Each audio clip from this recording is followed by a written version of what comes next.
Рамазан қасиетті ай. Рамазан исламдағы ең қасиетті айлардың бірі. Бұл айда мұсылмандар ораза ұстап, рухани тазаруға, өздерін тәрбиелеуге және Алланың разылығына жетуге тырысады.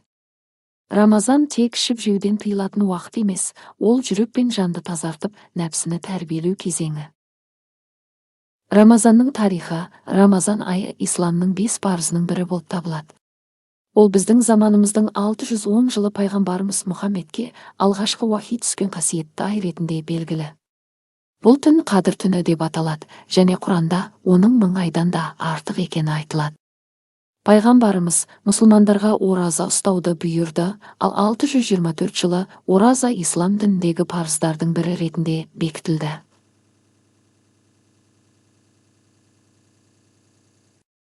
Осы уақыттан бастап мұсылмандар Рамазан айында таң атқаннан күн батқанға дейін ішіп-жеуден, жаман сөздер мен әрекеттерден сат. Рамазан айының бірнеше ерекше қасиеттері бар.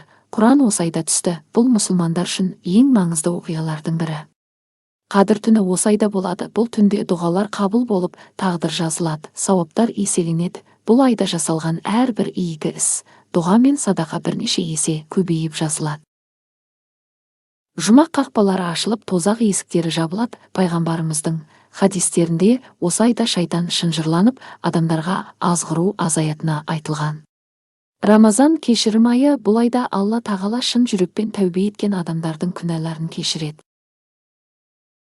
Рамазанда қандай амалдар жасау керек? Ораза ұстап, Алланың разылығын іздеу. Құран оқып, оның мағынасын түсінуге тырысу.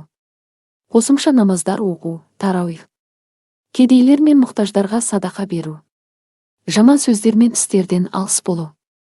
Ата-анаға, туыстарға және көршілерге жақсы қарым-қатынас жасау. Рамазан мұсылмандар үшін Аллаға жақындаудың, өзін-өзі тәрбиелеудің және рухани дамудың ең жақсы мүмкіндігі. Бұл айда біз өзімізді сабырлыққа, мейірімділікке және кешірімділікке баулып, жақсы амалдарымызды көбейтуіміз керек.